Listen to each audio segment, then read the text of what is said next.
पत्रकार साथियों का इनसे खैर मकदम करता हूँ, इस्तेमाल करता हूँ। जैसा कि आप सभी लोगों को ये मालूम है, मालेगांव शहर में रोहिंग्या और बांग्लादेशी के नाम पर जो SIT का गठन हुआ था, जिसकी तश्कील हुई थी, SIT के मामले में जो है चार्जशीट फाइल हो चुकी है। उसी ताल्लुक से हम देख रहे हैं कि मालेगांव शहर में बार बार भारतीय जनता पार्टी के लीडर और एक्स MP किरीट सोमैया जो है दौरा कर रहे हैं और social democratic party of India ने इनके दौरे को लेकर अपना एक विरोध प्रदर्शन करने, अच्छा खासा विरोध प्रदर्शन भी किया। और हम ये समझते हैं कि मालेगांव शहर में अब तक जितने भी तहसीलदार के आदेश से जन्म दाखिले निकले, उनमें एक भी रोहिंग्या और बांग्लादेशी अब तक मिला नहीं है। लेकिन हम ऐसा महसूस करते हैं कि रोहिंग्या और बांग्लादेशी मामले को लेकर मालेगांव शहर में पुलिस प्रशासन हो या मालेगांव शहर की तहसील कार्यालय हो या महानगर पालिका हो, भारतीय जनता पार्टी के लीडर के दबाव में जो है वो काम कर रही है। इसी सिलसिले में हम लोगों ने आज की ये प्रेस कॉन्फ्रेंस ली। इस सिलसिले में आगे की बात जो है मालेगांव ज़िले सदर राइल हनीफ आपके सामने रखी। आज जैसा कि मुश्ताक महाज साहब ने आपके सामने शुरुआती बातें रखी, social democratic party of India ने आज ये प्रेस कॉन्फ्रेंस क्यों रखी, किस मकसद से रखी और आगे हमारा क्या लाए अमल होगा, इस ताल्लुक़ से आज हम लोगों ने आपके रूबरू आकर शहरियान तक अपनी आवाज़, अपनी बात रखने की कोशिश की। हम देख रहे हैं कि गुज़िश्ता जनवरी से कुछ वक्त पहले, जनवरी महीने से कुछ वक्त पहले भारतीय जनता पार्टी के रियासती नायब सदर और एक्स MP साबिक member of parliament Kirit Somaiya Malegaon में आए थे। जनवरी से पहले उन्होंने कॉरपोरेशन, प्रांत, तहसीलदार कार्यालय में हाजिरी लगाई और उन्होंने शुबा जाहिर किया कि हज़ारों की तादाद में गैर कानूनी इमिग्रेंट्स, इलीगल इमिग्रेंट्स यानी गैर कानूनी घुसपैठिए मालेगांव में बांग्लादेशी और रोहिंग्या पनागजी हैं, यहाँ पर रह रहे हैं और गलत ढंग से जन्म दाखिले कॉरपोरेशन से इशू करवाकर आगे के डॉक्यूमेंट्स बनवा रहे हैं। उन्होंने अपने एप्लीकेशन में ये बात गृह मंत्रालय में दी। गृह मंत्री फडणवीस साहब ने एक SIT गठित की जनवरी महीने में। जनवरी महीने से लेकर अभी तक जून महीने तक लगभग 45 से 50 लोगों के ऊपर FIR हुई, जिसमें 3 अलग अलग CR बने। कुछ लोगों को अरेस्ट किया गया और कुछ लोगों को पुलिस की जानिब से फरार बताया गया।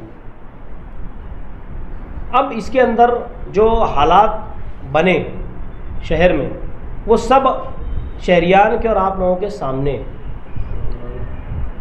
इसके अंदर कुछ बातें जो आपके ज़रिए हम लोग शहरियान तक रखना चाहते हैं, उसमें ये है कि तहसीलदार ये कहता है, अभी जो करंट बात सामने आई, तहसीलदार ये कहता है कि हमारे सिग्नेचर और हमारे सही सिक्के जो है ये बोगस है, ये हम लोगों ने नहीं किए। कॉरपोरेशन का ये कहना है कि जो उधर से जवाब आया उस पर हमने ये इशू किया। अब सवाल ये आता है कि जो वहाँ से ऑर्डर इशू हुआ, वो ऑर्डर इशू किसने किया? नायब तहसीलदार ने, जो अभी शायद फरार है या उनके ऊपर गुना दाखिल हुआ, जो भी है।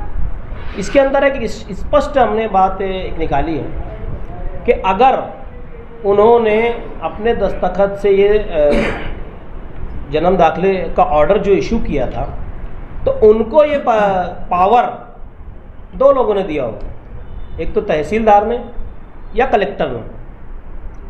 हमारा ये सवाल है कि वो ऑर्डर की कॉपी कहाँ है जो इनको जिम्मेदारी दी गई थी।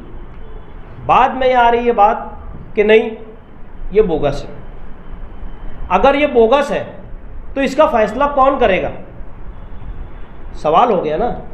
अगर ये बोगस है तो इसका फैसला कौन करेगा? एसआईटी गठित होने से पहले या जो शुबा वाले ऑर्डर हैं, इनसे पहले जो ऑर्डर उन्होंने दिए उनको, और जो फेक बता रहे ये ऑर्डर की कॉपी की फॉरेंसिक जांच करा ली जाए, दूध का दूध और पानी का पानी सामने आ जाएगा।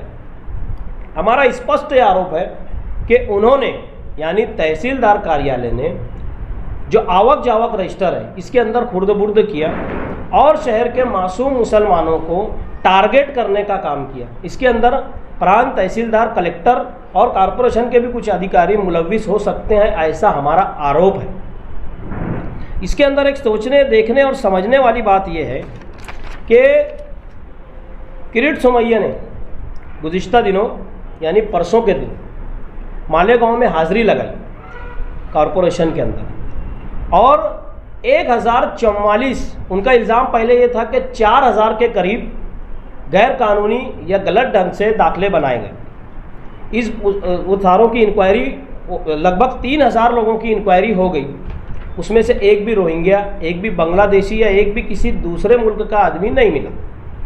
तो इससे तो ये स्पष्ट हो गया कि वो 3000 लोगों में कोई बांग्लादेशी नहीं।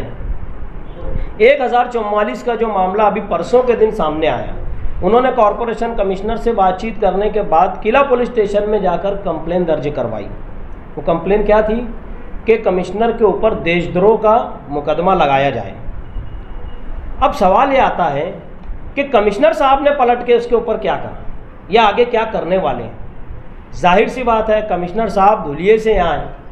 माजी में हमने देखा उनके आने से पहले उनकी वीडियो मालेगांव में आ गई थी, महज 10,000 रुपये की रिश्वत के मामले में। तो एक करप्ट ऑफिसर होता है, वो डरता है, डरपोक कमिश्नर है। हमारा एकदम स्पष्ट बोलना है कि डरपोक अगर हिम्मत है तो जाओ उसके खिलाफ कंप्लेन करो, क्यों नहीं करते। इन तमाम मामलात को हम गुज़िश्ता 6 महीने से 5 महीने से इस तमाम मामलात को हम ऑब्जर्वेशन कर रहे हैं, हम देख रहे हैं। तमाम मामलात पर बारीकी से एसडीपीआई नज़र बनाए हुए। गुज़िश्ता परसों हमने बार बार, गुज़िश्ता परसों से पहले जब किरीट सोमैया मालेगांव में आए, हमारा स्पष्ट ये कहना था डिपार्टमेंट से कि ये शख्स मुंबई से यहाँ, जैसे एक सीधी सी बात है कि एक आदमी को अगर शुबा हुआ, उसने लेटर दे दिया, एसआईटी गठित हो गई, एसआईटी अपना काम कर रही है। एसआईटी को 6 महीने के अंदर अपनी रिपोर्ट गृह मंत्रालय में सबमिट कराना है, फिर आगे का फैसला जो होगा वो सबके सामने रहेगा। मगर एसआईटी से पहले आकर के बयानबाजी करना, झूठे आरोप लगाना, ये कहाँ से दुरुस्त है। हमारा तो एसआईटी के अधिकारियों से सवाल है कि आप लोगों की जो कॉन्फिडेंशियल इंफॉर्मेशन है ये इनके पास पहुँचती कैसे। आखिर कौन है जो ये इंफॉर्मेशन, इंटरनल जो ऑफिशियल इंफॉर्मेशन है वो लीक कैसे करता है। हमारा स्पष्ट इसके अंदर आरोप है। अब इसके अंदर देखने वाली बात ये है कि कॉरपोरेशन में जब वो आकर उन्होंने गुनाह दाखिल करने की बात कही किला पुलिस स्टेशन के अंदर जाकर, कमिश्नर साहब ने कोई एक्शन नहीं लिया, है ना। इन तमाम मामलात को हमने देखने और समझने के बाद ये तय किया कि अब इनको पार्टी लेवल पर सामने आकर इनका विरोध किया जाए, क्योंकि इनका आना बंद नहीं हो रहा। ये बार बार महीने 1.5 महीने में, 15-20 दिन में जब भी इनको मौका मिलता, जब भी ऊपर से ऑर्डर होता, ये बराबर मालेगांव में आते हैं और गलत बयानबाजी करके जाते हैं। हमने गुज़िश्ता परसों इनका सामना किया और एक जमहूरी ढंग से, देखिए जमहूरी मुल्क में किसी के आने पर कोई पाबंदी नहीं लगाई जा सकती, किसी के बोलने पर पाबंदी नहीं लगाई जा सकती, मगर इसका मतलब ये नहीं कि किसी के बारे में कुछ भी बोला जाए और शहर तमाशाई बनकर तमाशा देखें। हम लोग तो नहीं देख सकते। इसी की एक कड़ी, ये सब को देखने के बाद गुज़िश्ता परसों हम लोगों ने कॉरपोरेशन की पुरानी बिल्डिंग के सामने किरीट सोमैया गो बैक के नारे लगाए और एक एहतजाज दर्ज करवाने की हमने कोशिश की, जो टोटली जमहूरी तर्ज पे था। मगर उसके बाद भी social democratic party of India के 8 लोगों के ऊपर FIR दर्ज की गई। हम यानी social democratic party of India, हम डरपोक कमिश्नर, डरपोक प्रशासक नहीं हैं। हम social democratic party of India के कारकुनान हैं, उसके कैडर हैं। हम लोग तमाम कार्रवाइयों का मुंह तोड़ कानूनी ढंग से अदालत में कैसे जवाब देना है, इसकी तैयारी में हम लोग लग गए। गुज़िश्ता कई दिनों से मुकामी वकला और हाईकोर्ट के वकला से हम लोग मुसलसल राब्ते में। हम लोग सारे मामलात के और सारे जो कोर्ट का मैटर चल रहा है इसके पेपर कलेक्ट करने की कोशिश कर रहे हैं। कुछ पेपर हमारे हाथ में आ गए और कुछ निकाल रहे हैं। इंशाअल्लाह इन तमाम मामलात को एसडीपीआई पार्टी अपने लेवल से कैसे चलाएगी वो आने वाले वक्त में आप लोगों के सामने रखा जाएगा। दूसरा इसके अंदर बात यह है कि इन तमाम बातों को लेकर के हमारा ऐसा बोलना है कि सिर्फ और सिर्फ यूट्यूब के ऊपर आकर करारा जवाब, मुंह तोड़ जवाब, बस यही सब दिख रहा है। अभी हालिया दिनों जो कल शेख रशीद नामी बुज़ुर्ग शख्स की जो ज़मानत हुई, इनको तहसीलदार की तरफ से ऑर्डर मिला। क्या मिला? डॉक्यूमेंट आपके 7 नुकाती इनको ऑर्डर दिया गया कि इनके सारे डॉक्यूमेंट वेरीफाई हो गए, अब आगे की कार्रवाई कारपोरेशन करे। उनको आरोपी बना दिया गया। ये कहाँ का इंसाफ है? कैसे, किस बिना पर उनको आरोपी बनाया गया? ये हमारा स्पष्ट सवाल है। आज मासूम हमारी जो बहनें हैं, बेचारे मजदूर, छोटे तबके के लोग जेलों की सूबतें महीनों से झेल रहे हैं। शब बारात का वक्त आया, रमज़ान के 28वें रोज़े को हम लोगों ने जो एसआईटी के अहम जिम्मेदार हैं हमारे आईजी साहब, उनसे हम लोगों ने मुलाकात की और हमने कहा कि आईजी साहब, ये जेंट्स का तो ठीक है, मगर ये लेडीज़ का ईद से पहले या ईद के अय्याम में इनकी ज़मानत का कोई मामला हो जाए तो कुछ राहत मिल जाएगी।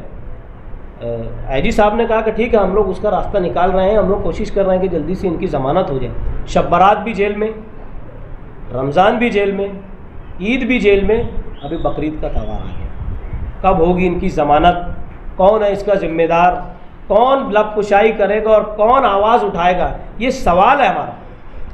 यकीनन पिछले 6 महीने से जो लोग भी कोशिशें कर रहे हैं, ठीक है, अल्लाह उनको जज़ाए खैर दे, हमारा उस पर कोई बोलना नहीं है, मगर इसका आउटपुट क्या निकल के आ रहा है? एक भी कोई खातिर खबर रिजल्ट हमको सामने दिखता नहीं।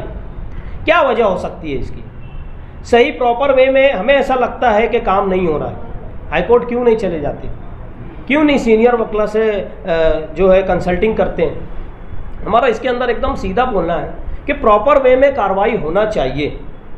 इसके अंदर एक आखिरी बात जो मैं कहना चाहता हूँ कि जैसे जितने भी संबंधित अधिकारी इसके अंदर हैं, एसआईटी की तरफ से एक सिफारिश होना चाहिए या एसआईटी की तरफ से इनके ऊपर एफआईआर होना चाहिए कि ये हो कैसे रहा है। एक आदमी कह रहा है कि ये हमने ऑर्डर नहीं दिया, हमने ऑर्डर नहीं दिया, ये हमारा बोगस है और फेक है।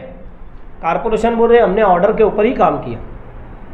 जाहिर सी बात है, जो लोग के ऊपर आरोप लगा जो जेल में, इन्होंने कोई भी पेपर घर में नहीं छापा, ये यहीं से इशू हुआ है। तो फिर ये फेक और नकली होने की बात कहाँ से आ गई? और अगर आती है, ठीक है, तुम्हारा बोलना है, आती है, तो इसका फैसला कौन करेगा? इसका फैसला फॉरेंसिक ही तय करेगा।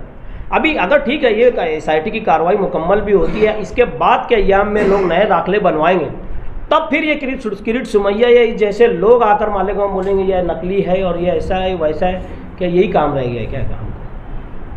अभी गुज़िश्ता परसों जो हमने एहतजाज दर्ज करवाया, ये शुरुआती दौर से हमने पार्टी लेवल पे किया। आने वाले वक्तों में हम इंशाअल्लाह इसको आवामी सतह पर हम चलाकर शहर में आम लोगों को इसके अंदर इन्वॉल्व कर कर जो लोग जेलों के अंदर बंद हैं, हम कोशिश करेंगे इनकी फैमिलीज़ को लेकर के किरीट सुमैया जब भी मालेगांव में आएंगे हम इनका विरोध करेंगे। अभी बकरीद सर पर है, बकरीद ख़त्म होने के बाद हम लोग चक्री धरना आंदोलन करने वाले हैं, जिसे चक्री भूख हड़ताल कहते हैं। 3-3 लोगों का हम लोग ये करने वाले हैं। जगह जगह चौक चौराहों पर तख्ती, बैनर, झंडे डंडे के साथ में जो भी गलत काम हो रहा है, चाहे फिर वो किरीट सुमैया हो जैसे लोग हों या और जो लोग जो ऑफिसरान हैं जिनकी मदद से ये सारा, हमारा तो स्पष्ट आरोप है कि एक षड्यंत्र है। इसके अंदर मालेगांव के शहर की गरीब, मेहनत कश, कम पढ़ी लिखी आवाम को टारगेट करके इलेक्शन, कॉरपोरेशन के और लोकल बॉडीज़ के इलेक्शन सर पर हैं, एक माहौल क्रिएट किया जा रहा है कि मालेगांव में बांग्लादेशी और रोहिंग्या रहते हैं। हमारा दावा है एक भी सिंगल पर्सन भी रोहिंग्या या बांग्लादेशी मालेगांव में मिलने वाला नहीं है। ये सिर्फ एक छछन खेला जा रहा है और social democratic party of India इसका मुंहतोड़ जवाब कैसा देना और इसकी कानूनी प्रक्रिया कैसे करना, इसके लिए हम लोग बिल्कुल भी तैयार हैं। आगे SIT वाले मामले में या रोहिंग्या और बांग्लादेशी वाले मामले में हम लोग कानूनी लड़ाई लड़ने के लिए बिल्कुल भी तैयार हैं। आगे की बात इब्राहिम भाई बताएं। जन्म दाखिल रद्द हुआ, उसके लिए आपकी क्या तैयारी है? देखो, एक प्रोसीजर होता है, तो वो प्रोसीजर को फॉलो करके अभी जैसे SIT गठित हो गई, बराबर, जिनके रद्द होना है वो हो जाएंगे, नए जो बनेंगे, ये तो मुकामी जिम्मेदार का भी है ना, मुकामी जो MLA हैं या मुकामी जो सियासी पार्टियों के जिम्मेदारान हैं जो ये मामले में चल रहे हैं, उन्होंने क्या लाए अमल बनाए और क्या SIT से बात पर्स की या कारपोरेशन के जिम्मेदारान से या तहसीलदार से, प्रांत से क्या बात पर्स की, ये आज तक सामने नहीं आया। यही तो हमारा सवाल है कि जब ये सब हो जाएगा उसके बाद क्या होगा, इसका कोई लाए अमल और कोई इस पर बात नहीं हो रही, तो आखिर ये कब तक होता रहेगा? इसके लिए एक मजबूत लाए अमल बनाना पड़ेगा। और मैं तो आप लोगों के ज़रिए शहर की आवाम से अपील करूँगा कि ये मामला अब चंद लोगों पर मुहित नहीं है, अब इसको अवामी सतह पर मालेगांव शहर में उठाने की ज़रूरत है। अगर हम नहीं उठाते हैं तो नया कोई अजाब और मालेगांव में शहर में आने के लिए बिल्कुल भी रेडी है। जमहूरी और दस्तूरी मुल्क में आप रहते हुए आप पर आरोप लगे आप तो गुंडागर्दी की, इसलिए गुनाह दाखिल हुआ। हमने जो कॉन्स्टिट्यूशन में पढ़ा है कि हमारी बात या हमारा एहतजाज हम लोग कर सकते हैं, तो हमें नहीं लगता जो ऐसा बोल रहे हैं, जहाँ जो इल्ज़ाम लगा रहे हैं, उनको कॉन्स्टिट्यूशन पढ़ने की ज़रूरत है। और अगर नहीं पढ़ा होगा तो हमारे पास है, हम एक कॉपी भेज देंगे, चाहे वो जो भी हो। आप पर आपकी तंजीम में 8 लोगों पर FIR हुआ, तो क्या फर्क होगा? देखो, पहली बात तो हमारी तंजीम नहीं है, हम एक पॉलिटिकल पार्टी हैं, ऑल इंडिया इलेक्शन कमीशन में रजिस्टर्ड है, social democratic party of India. We are from political party, not any तंजीम। ये बात तमाम मीडिया के लोग और शहर की आवाम ने समझ लेना चाहिए। तो देखो, पुलिस का काम है, हम लोगों ने एहतजाज किया, पुलिस ने गुनाह दाखिल किया, अब कोर्ट का काम है, हम कोर्ट में जाएंगे, इंसाफ लेंगे, कोई दो राय नहीं है उसमें, बिल्कुल हम लोग कोर्ट जाएंगे। हमने एक कोर्ट में हमने ऑलरेडी बात की है वकील साहब से, तो हमको FIR की कॉपी देंगे और आगे काम हम लोग करेंगे इंशाल्लाह। Social democratic party of India SDPI की तरफ से आप लोगों को यहाँ बुलाया गया है। जो प्रेस कॉन्फ्रेंस रखी गई है, ये बहुत अहम मुद्दे के ऊपर है और मैं आप लोगों के चैनल के ज़रिए, आप लोगों के ज़रिए ये बात को कोर्ट तक, हुकूमत तक पहुँचाना चाहते हैं हम लोग। पार्लियामेंट के इलेक्शन के बाद से जो मालेगांव शहर के अंदर एक BJP ने जो फ़िरका परस्त माहौल बनाया है, हम ये देख रहे हैं कि पार्लियामेंट के इलेक्शन होने के बाद किरेट सुमैया कभी आकर के इस शहर को बदनाम करने की कोशिश कर रहा है, तो कभी वो राणे जो BJP का मिनिस्टर है नीतीश राणे, उसने कभी आकर के मालेगांव शहर को बदनाम करने की कोशिश की है। मगर अल्हम्दुलिल्लाह ये शहर सब्र और ज़ब्त के साथ अपनी चलता रहा। जब हमने देखा कि अब पानी सर से ज़्यादा ऊंचा हो गया तो SDPI तहरीक के रास्ते के ऊपर आई है। मामला जन्म दाखिलों का है।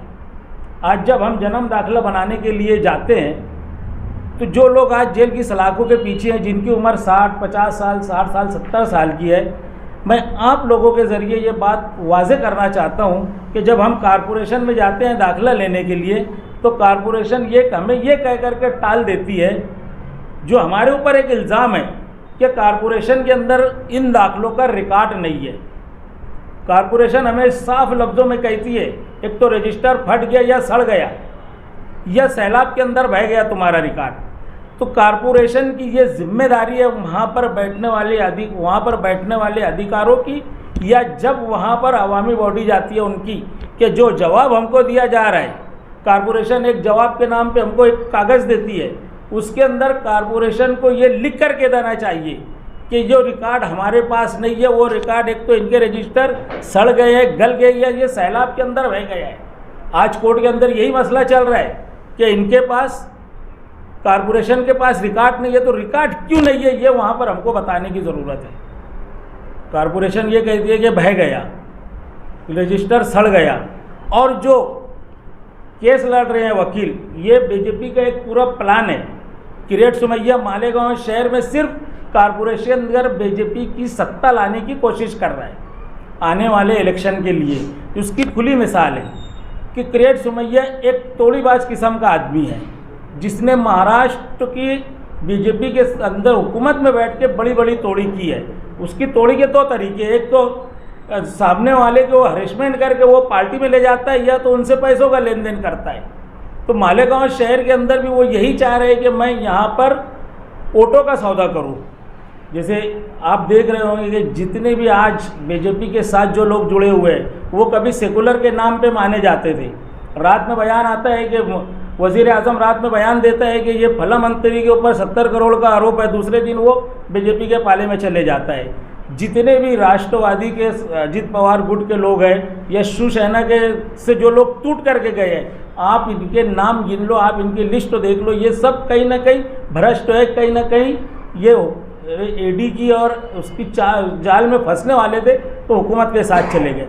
किरीट सोमैया का मालेगांव शहर में यही सौदा है, और हम उसके ये सौदे को यहाँ पर कामयाब होने नहीं देंगे। जो वकील केस लड़ रहा है, सरकारी वकील जिसको नेमा गया है, ये हमने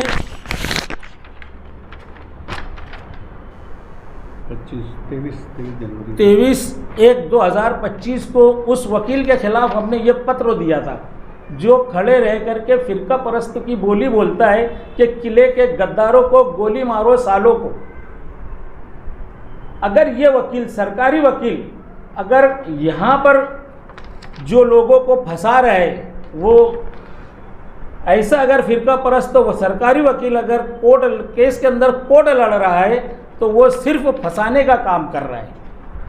हम जज साहब से, महाराष्ट्र के जज साहब से और सुप्रीम कोर्ट के जज साहब से भी हम ये अपील करेंगे, और मालेगांव कोर्ट के सेशन कोर्ट से और ये कोर्ट से भी हम अपील करेंगे कि आप मालेगांव शहर के अंदर जब किरीट सोमैया आकर के जो घिनौने बयान दे रहा है, जो फिरका परस्ती को हवा दे रहा है, आप इसके ऊपर लगाम लगाए और आप इसके ऊपर नज़र रखें।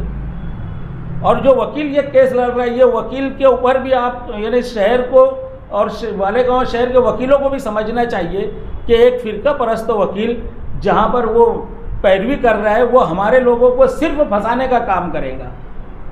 ये आज हम प्रेस कॉन्फ्रेंस के ज़रिए यही सारी बातें हम ओपन उजागर करने के लिए आए थे। किरीट सोमैया मालेगांव शहर में अगर आना, उसके आने के ऊपर हमारी कोई आपत्ति नहीं है, वो 10 मरतबा आए, मगर शहर के अंदर आकर के वो नए नए फितने ना डालें। कभी बांग्लादेशी रोहिंग्या बोलता है, कभी आज हम बताता है वो कि ये बेलगाम के हमले और ये हमले की हमको यहाँ पे शादी की बू आ रही है। तो ये सारी चीज़ें, ये इल्ज़ाम लगा करके मालेगांव शहर के ख़ास तौर से मुस्लिम मुखालिफ सियासत वो कर रहा है, और हम उसकी मुस्लिम मुखालिफ सियासत मालेगांव शहर में HDPI को बर्दाश्त नहीं करेंगे। इसीलिए आज हमने ये प्रेस कॉन्फ्रेंस रखा है, और वो जब जब मालेगांव शहर में आएगा HDPI उसका एहतजाज करेंगी। आज अगर HDPI के लोगों के ऊपर एहतजाज करने पर गुनाह होता है, तो उतना ही जो कलम हमारे ऊपर लगी वो कलम भी किरीट सोमैया के ऊपर लगना चाहिए। अगर हमने जमाबंदी करी तो वो कौन सा अकेला आ रहा है, और वो यहाँ आकर के सिर्फ वो इसलिए आ रहा है कि इस शहर का माहौल ख़राब हो और मालेगांव शहर के मुसलमानों की छवि खराब हो, वो इसके लिए मालेगांव शहर आ रहा है। और उसके आने के ऊपर हमें एतराज़ नहीं है, वो आए।